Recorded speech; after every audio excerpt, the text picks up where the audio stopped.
Shalom, haleluya, haleluya. Kita ada hari ini semua karena anugerah Tuhan yang besar.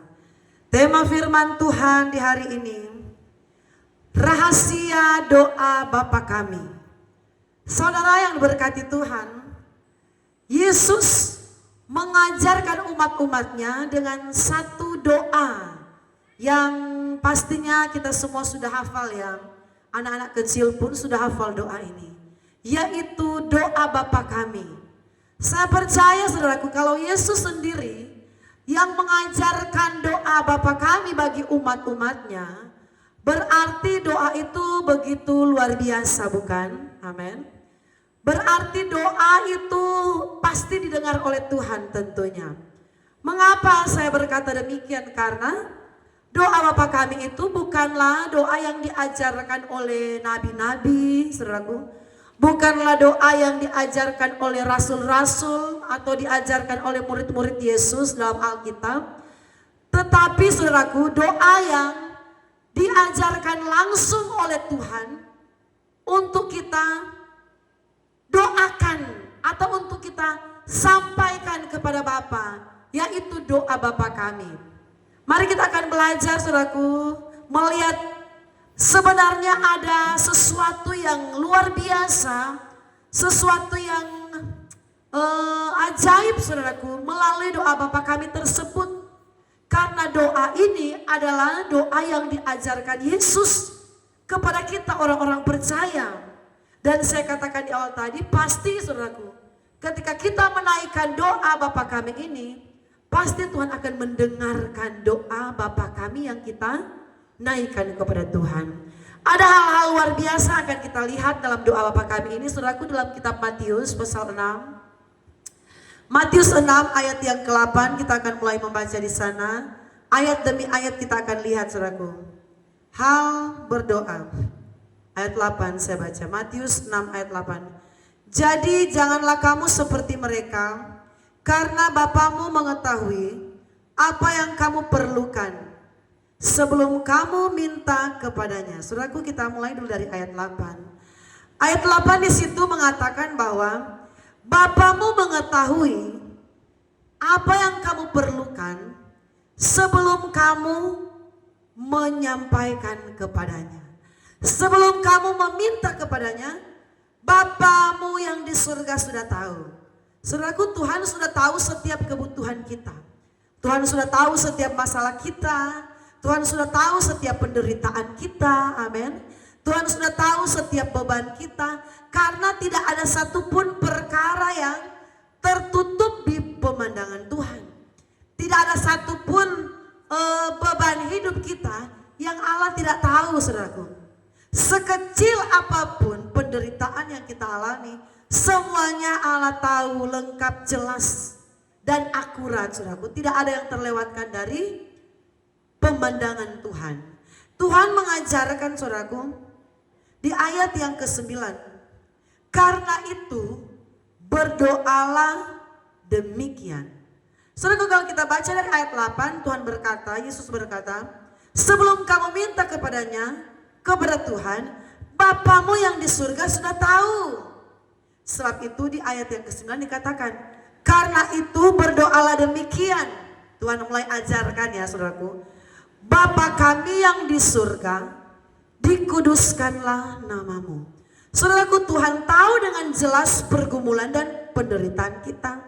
Tuhan tahu dengan jelas apa yang kita ingin naikkan sama Tuhan, doa-doa kita. Tetapi Tuhan mengajarkan di bagian yang pertama, yaitu berdoalah demikian. Bapa kami yang di surga, dikuduskanlah namamu. Saudara yang diberkati Tuhan, sebelum kita menaikkan doa-doa kita sama Tuhan, saudaraku, apa saja yang menjadi doa kita satu persatu kita mau sampaikan sama Tuhan. Ayat yang ke-9 ini haruslah menjadi bagian utama, bagian pertama yang kita sampaikan kepada Tuhan, yaitu dikuduskanlah namamu. Saudaraku, dikuduskanlah namamu itu berarti kita sementara memberikan penghormatan yang setinggi-tingginya kepada Tuhan. Dikuduskanlah namamu. Bapa kami yang di surga, dikuduskanlah namamu. Saudaraku, untuk masuk di dalam namanya, kita menyampaikan isi doa kita kepada Tuhan. Kita tidak boleh melupakan yang namanya awal dari kita berdoa. Kita harus memberikan dulu penghormatan kepada Tuhan. Banyak orang, saudaraku, langsung saja. Ketika dia mau meminta sesuatu kepada Tuhan, dia tidak belajar untuk menyenangkan hati Tuhan dulu. Saudaraku, menyenangkan hati Tuhan dulu, baru sampaikan permohonanmu, saudaraku. Hormati Tuhan setinggi-tingginya dulu. Berikan Tuhan itu posisi yang tertinggi dalam hidupmu. Tempatkan Tuhan sebagai penguasa tunggal dalam hidupmu. Dikuduskan namamu berarti, saudaraku, nama Tuhan ini yang kita agung-agungkan.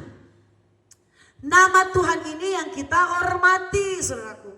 Nama Tuhan ini, saudaraku, yang kita besar-besarkan dulu, saudaraku, sebelum kita masuk kepada setiap permohonan kita. Bagaimana Tuhan tidak sedih, saudaraku? Banyak orang Kristen ketika dia mau sampaikan doanya, dia langsung, saudaraku. Dia langsung saja menyampaikan doanya. Saudaraku, Tuhan itu Tuhan yang punya hati dan perasaan dan pikiran. Bagaimana Tuhan akan tergerak untuk mendengarkan doa kita kalau kita tidak belajar untuk memuliakan Tuhan? Kalau kita tidak belajar, saudaraku, agungkan Tuhan dulu. Sembah Tuhan dulu, saudaraku. Puji Tuhan dulu. Naikkan dulu kata-kata pengagungan kepada Tuhan, saudaraku. Ada lagu yang seperti ini, saudaraku, lagu-lagu untuk masuk dalam penyembahan kepada Tuhan. Ku beri kemuliaan dan hormat, ku angkat suara pujian, ku agungkan namamu. Saudaraku, kita sementara, saudaraku, menggerakkan hati Tuhan lewat kata-kata pendahuluan kita di dalam doa. Doa yang diajarkan Yesus, doa Bapa kami, dimulai dengan kata-kata ini. Bapa kami yang di surga, dikuduskanlah namamu. Berikan dulu pemujaanmu kepada Tuhan. Berikan dulu penyembahanmu kepada Tuhan. Baru kita masuk dalam kerinduan hati kita kepada Tuhan apa? Ku beri kemuliaan dan hormat. Berikan dulu hormat kepada Tuhan. Berikan dulu pujian kepada Tuhan, saudaraku. Supaya, saudaraku, doa yang kita naikkan kepada Tuhan cepat untuk dijawab oleh Tuhan. Ku sanjung kau di tempat tinggi, sebab engkau imam besar agung. Kita sanjung dulu namanya, kita sembah dulu namanya. Baru, saudaraku, kita masuk dalam segala kebutuhan kita, saudaraku. Dalam segala apa yang kita perlukan. Dikuduskan namamu, kita sementara memuji Tuhan dengan tingkat pujian yang tertinggi kepada Tuhan Yesus Kristus. Kita menempatkan Tuhan sebagai Tuhan yang maha tahu, maha kuasa, maha dahsyat, maha ajaib. Adalah salah satu-satunya Allah yang mampu mendengar dan memberkati segala pergumulan kita. Saudara, belajar di hari-hari ini bahwa hidup ini, saudaraku, tujuan hidup ini ialah untuk menyenangkan Tuhan. Amin. Kalau saudara terlahir dalam dunia ini, saudaraku, Tuhan tidak menciptakan saudara untuk terlahir untuk hanya fokus dengan pekerjaan saudara sekalian. Tuhan tidak menciptakan saudara kau hanya untuk sibuk dengan profesi, saudaraku. Tetapi ada tujuan khusus yang Tuhan rindukan kita lakukan dalam hidup ini, yaitu kita menjadi pemuji dan penyembah Tuhan di hari-hari ini. Adakah di antara kita yang menyiapkan waktu khusus, waktu yang terbaik, waktu yang berkualitas untuk benar-benar mengagungkan namanya, saudaraku? Adakah waktu yang khusus yang kita siapkan bagi Tuhan untuk benar-benar kita menyenangkan Tuhan? Banyak kali, saudaraku, Tuhan membiarkan kita ada dalam pergumulan karena kita ini seolah-olah tidak tahu menyenangkan Tuhan. Tidak, saudaraku, mengerti apa yang Tuhan inginkan. Saudaraku, Tuhan menjadikan kita supaya kita ini menjadi pemuji dan penyembahnya, saudaraku. Karena Tuhan tidak dapat memuji dirinya sendiri. Karena Tuhan tidak dapat memuji dirinya sendiri. Tetapi kitalah manusia ini yang diciptakan Tuhan. Kitalah ini saudaraku yang berkewajiban untuk menyenangkan Tuhan, untuk memuji Tuhan, untuk meninggikan nama Tuhan di dalam kehidupan kita saudaraku. Yesus kami puja, kami sembah sebagai Raja. Saudaraku, pemujaan kepada Tuhan itu harus ada di bagian yang pertama dan yang terutama di dalam hidup kita. Kebutuhan kita, pergumulan kita itu nomor 2, nomor 3, nomor 4, nomor 5. Tetapi pemujaan kepada Tuhan, penyembahan kepada Tuhan, puji-pujian yang memuliakan nama Tuhan itu harus ada di depan. Itu harus menjadi yang terdepan dalam hidup kita, menjadi hal yang pertama-tama yang kita tunjukkan kepada Tuhan. Saudara yang diberkati oleh Tuhan, biarlah hidup kita ini suka memuliakan Tuhan. Belajar dari figur Daud saudaraku. Kenapa dia dari gembala yang tidak pernah dipikirkan oleh orang, cuma mengembalakan beberapa ekor domba dan kambing, Tuhan langsung angkat dia saudaraku, seperti orang bilang seperti Cinderella. Dari yang miskin ini tiba-tiba orang lihat dia sudah jadi orang yang luar biasa. Dan itu dialami karena apa? Daud suka menyenangkan Tuhan. Kesukaan Daud ialah suka memuji Tuhan. Dia suka memuliakan Tuhan dengan mulutnya. Dia suka mengagungkan nama Tuhan. Dia suka menaikkan puji-pujian kepada Tuhan.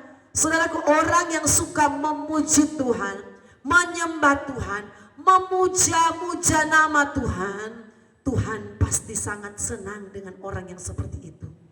Tuhan sangat berkenan dengan orang-orang yang seperti itu saudaraku. Karena buktinya sudah ada, yaitu siapa? Raja Daud. Saudaraku, kita akan melihat ayat yang berikut, ayat 10. Datanglah kerajaanmu, jadilah kehendakmu di bumi seperti di surga. Datanglah kerajaanmu. Saudaraku, kerajaan Allah, firman berkata, kerajaan Allah itu bukanlah berbicara makan minum. Saudara ingat ayat itu?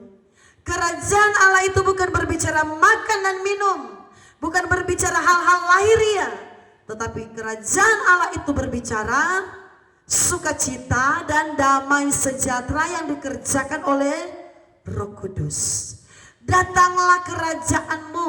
Saudaraku, ternyata yang Tuhan rindukan untuk kita benar-benar pikirkan dan minta kepada Tuhan, yaitu yang berbicara saudaraku damai sejahtera dan sukacita surgawi itu harus ada dalam kehidupan orang percaya.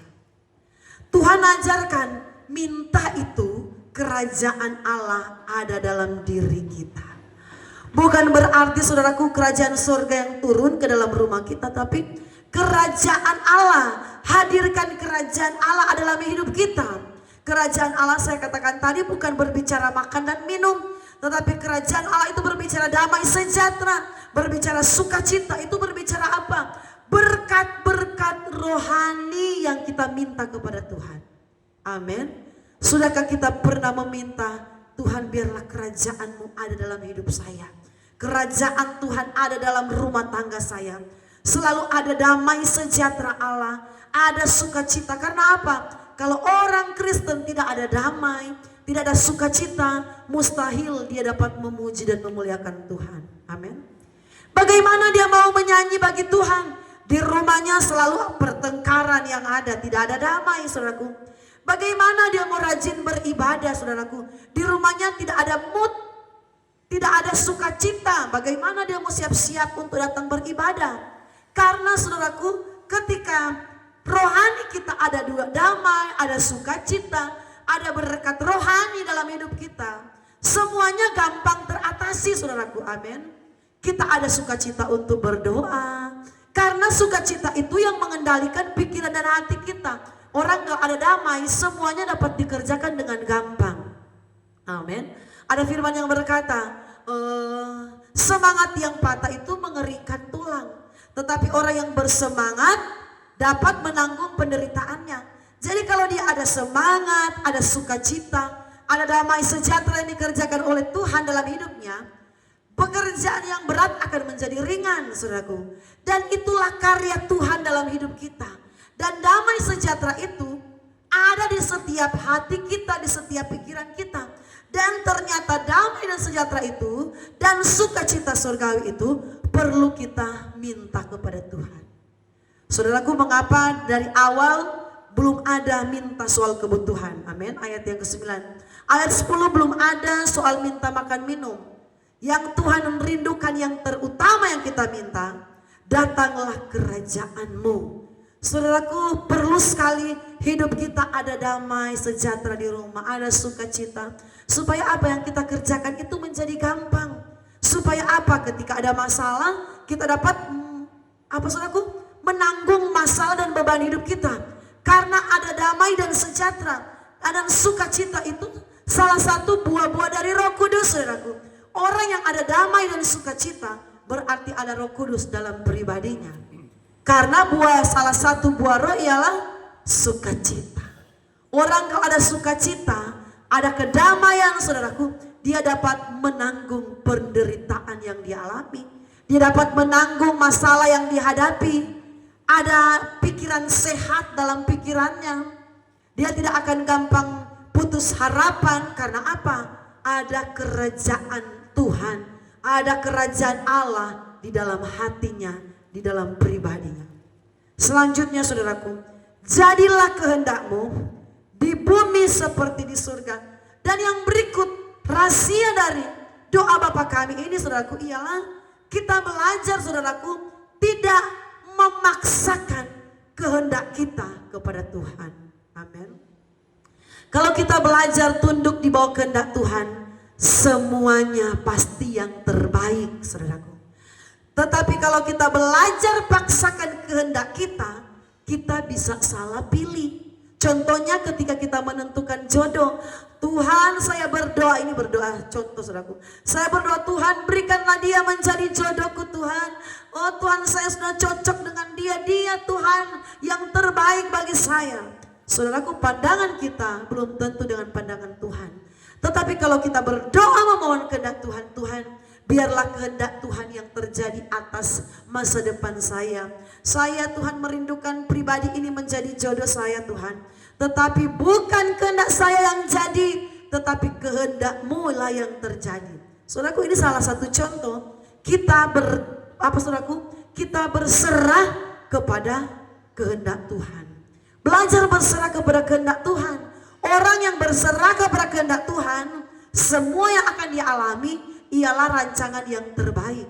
Walaupun di hari ini mengalami kegagalan, walaupun di hari ini mengalami jatuh bangun, tetapi kalau benar-benar berpasrah, berserah kepada kehendak Tuhan, di hari depan tidak akan salah langkah, saudaraku. Di hari depan tidak akan salah jalan. Karena apa? Belajar berserah kepada kehendak Tuhan. Tidak memaksakan kehendak pribadi, tidak memaksakan keinginan pribadi, tetapi berserah kepada kehendak Tuhan. Mari kita belajar berserah kepada kehendak Tuhan. Orang yang berserah kepada kehendak Tuhan, dia akan terheran-heran di hari depan. Ih, benar ya. Coba dulu kalau saya ada memaksakan ke diri di hari-hari yang lama, pasti saya tidak seperti ini. Ada banyak orang berkata seperti itu di kemudian hari. Oh betul, coba kalau dulu saya memaksakan kehendak saya, pasti saya tidak sukses, tidak berhasil seperti saat ini. Saudaraku, kita belajar berserah kepada kehendak Tuhan. Walaupun kita sudah rasa, oh Tuhan ini yang pas Tuhan, ini yang cocok Tuhan, ini yang terbaik Tuhan. Tetapi jangan kita paksakan kehendak kita kepada Tuhan. Serahkan kepada Tuhan supaya Tuhan yang tentukan langkah-langkahmu. Tuhan menetapkan langkah-langkah orang yang hidupnya berkenan kepadanya. Orang yang berkenan kepada Tuhan yaitu orang yang tidak memaksakan kehendaknya. Dan Tuhan yang akan menetapkan langkah-langkah kita. Tuhan bilang kamu ke kiri, kamu ke kanan, kamu lurus. Di ujungnya ada berkat yang besar. Belajar berserah kepada kehendak Tuhan. Jadilah kehendakmu di bumi seperti di surga. Ayat selanjutnya 11, berikanlah kami pada hari ini makanan kami yang secukupnya. Saudaraku, di ayat sini juga ayat yang luar biasa. Kenapa saudaraku? Kenapa ya Tuhan tidak berkata, berikanlah kami hari ini Tuhan, dan tahun ini Tuhan, dan bulan ini dan minggu ini kami punya makanan yang lengkap Tuhan. Amin. Tetapi Tuhan bilang, berikanlah kami hari ini saja saudaraku. Tidak berdoa untuk besok saudaraku. Tidak berdoa untuk makan minum minggu depan. Tidak berdoa untuk makan minum tahun depan. Tetapi Tuhan bilang, hari ini berikanlah kami hari ini makanan kami yang secukupnya. Saudaraku, kita akan mulai dari berikanlah kami pada hari ini. Tuhanlah bilang, kamu berdoa berikanlah kami Tuhan di hari ini, di besok hari, di minggu depan, 1 bulan depan. Makanan kami Tuhan Engkau siapkan, Engkau cukupkan, Engkau limpahkan. Tetapi Tuhan mau berdoa untuk hari ini. Kenapa saudaraku? Supaya saudaraku kita selalu berharap kepada Tuhan setiap hari. Amin. Hari ini kita berdoa untuk makan minuman kita. Besok lagi kita akan berdoa yang sama untuk makan minuman kita. Lusa lagi kita akan berdoa untuk makan minuman kita. Karena apa? Tuhan tidak mau memberikan langsung berkelimpahan. Karena ketika langsung berkelimpahan, banyak orang berhenti berdoa. Jadi Tuhan bilang, berdoa berikanlah kami hari ini. Supaya besok kita masih berdoa. Supaya minggu depan kita masih berdoa. Tahun depan kita tetap berdoa. Bulan depan kita tetap berdoa. Karena Tuhan mau setiap hari kita harus ada hubungan khusus dengan Tuhan. Setiap hari kita tidak boleh lepas dari selalu memohon kepada Tuhan. Sebab itu Tuhan ajarkan, berikanlah kami pada hari ini Tuhan makanan kami yang secukupnya. Bahkan saudaraku, tidak makanan kami yang melimpah, tidak makanan kami yang banyak, makanan kami yang luar biasa, tetapi yang secukupnya. Supaya apa saudaraku? Supaya kita belajar mengucap syukur dari berkat apa yang ada. Karena ketika kita meminta yang tinggi dan apa yang kita minta itu tidak sesuai dengan yang terjadi, di situ kita mulai akan bersungut. Amin. Di situ mulai ada pengeluhan. Di situ mulai ada mempersalahkan Tuhan. Sebab itu Tuhan bilang, berikanlah kami hari ini makanan kami yang secukupnya. Hari ini saudaraku, Tuhan mau hari ini kita cari Tuhan. Besok kita cari Tuhan. Lusa kita cari Tuhan. Tuhan mau hubungan kita dengan Tuhan tidak pernah terputus. Saudaraku, coba lihat banyak orang Kristen ketika ekonominya sudah bagus, orang istilah gampang sekarang saudaraku dikatakan sudah ada di zona yang nyaman, dia sudah mulai jauh dari Tuhan. Amin. Ketika dia mulai sudah bagus usahanya, keadaan pekerjaannya sudah makmur, dia sudah malas berdoa sama Tuhan, sudah malas berserah kepada Tuhan. Sudah tidak muncul di dalam beribadah. Sudah tidak mau mencari Tuhan. Sebab itu Tuhan tahu. Tuhan sudah ajarkan melalui doa Bapa kami ini. Tuhan ajarkan, berikanlah kami pada hari ini makanan kami yang secukupnya. Supaya besok hari kita datang kepada Tuhan, minta makanan kami Tuhan yang secukupnya. Setiap saat saudaraku, kita harus selalu mencari Tuhan. Setiap jam ya Tuhan, di Kau ku perlukan, ku datang juru selamat. Berkatilah ya Tuhan tiap jam, ku memerlukan-Mu. Saudaraku, setiap saat kita membutuhkan Tuhan. Sebab itu Tuhan bilang, berikanlah kami hari ini makanan kami yang secukupnya. Supaya besok hari kita tidak lupa berdoa. Selalu datang kepada Tuhan. Kalau hari ini Tuhan sudah berkati limpah, besok belum tentu kita akan berdoa saudaraku. Namanya manusia begitu. Gampang melupakan Tuhan, gampang meninggalkan Tuhan. Tuhan tahu keterbatasan kita. Jadi Tuhan ajarkan, setiap hari kamu harus datang mencari aku. Ayat yang selanjutnya. Dan ampunilah kami akan kesalahan kami, seperti kami juga mengampuni orang yang bersalah kepada kami. Saudaraku, satu paket ini tidak boleh terpisahkan. Apa yang dimaksudkan satu paket ini? Ketika kita memohon, Tuhan ampuni saya, kita juga harus mengampuni orang yang bersalah kepada kita. Bagaimana Tuhan akan mengampuni dosa kita kalau kita masih dendam, masih marah, tidak mengampuni orang yang bersalah kepada kita? Jadi Tuhan bilang, kalau kamu mau diampuni dosamu, kamu juga harus belajar mengampuni kesalahan orang lain, saudaraku. Memang walaupun perkataan ini begitu gampang untuk dikatakan, banyak orang Kristen gagal dalam hal mengampuni. Yang mereka mau diampuni oleh Tuhan. Tuhan ampuni dosa saya, ampuni Tuhan saya punya pelanggaran. Tetapi untuk mengampuni mereka tidak kerjakan. Tetapi ayat firman Tuhan ini sudah mengajari kita lewat doa Bapa kami.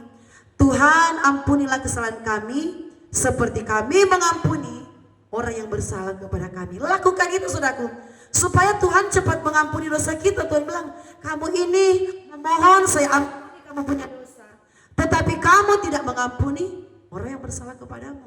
Mari kita praktikkan firman Tuhan supaya kita melihat selalu ada sukacita di hati kita, amin. Selalu ada damai sejahtera di hati kita, ada kuasa Roh Kudus yang menaungi hati kita, sehingga hidup kita selalu bawaannya happy, saudaraku. Selalu bawaannya ada sukacita, selalu bawaannya ada ketenangan, saudaraku. Karena apa? Kita mempraktekkan firman Tuhan. Orang yang tidak mengampuni, hatinya itu penuh dengan kegelisahan. Orang yang tidak mengampuni, hatinya itu penuh dengan yang namanya teror. Diteror oleh, saudaraku, kedengkian, oleh iri hati, oleh amarah, saudaraku. Sebab itu bersihkan hal-hal itu supaya ada kuasa Roh Kudus yang selalu memberikan kita, saudaraku, spirit yang luar biasa di hati kita. Ayat yang terakhir. Dan janganlah membawa kami ke dalam pencobaan, tetapi lepaskanlah kami daripada yang jahat. Saudaraku, ini penting. Kenapa ini ditulis di dalam doa Bapa kami ini? Jangan membawa kami dalam pencobaan, lepaskanlah kami dari yang jahat. Saudaraku, ketahuilah, di dalam dunia ini ada satu kuasa yang terus bekerja. Kuasa itu ada, dan walaupun tidak nampak lewat mata jasmani kita, kuasa jahat itu ada. Kuasa setan itu ada. Kuasa iblis itu ada. Untuk apa dia ada? Untuk berbisik di telinga kita, untuk membuat kita jauh dari Tuhan, saudaraku. Iblis rancangannya itu tidak lain, membuat kita jauh dari Tuhan, membuat kita hidup di dalam dosa, membuat hidup kita tidak ada iman, membuat hidup kita tidak ada pengharapan. Itulah tujuan iblis ada di dunia ini. Mematikan iman kita, melemahkan sukacita kita, membuat kita ini kendor dari Tuhan. Pokoknya segala sesuatu yang berbicara negatif, saudaraku, itulah pekerjaan iblis. Sebab itu kita harus sadar, setiap saat kita harus memohon yang namanya, Tuhan lepaskan kami dari pekerjaan iblis. Setiap saat kita harus menengking segala pekerjaan iblis.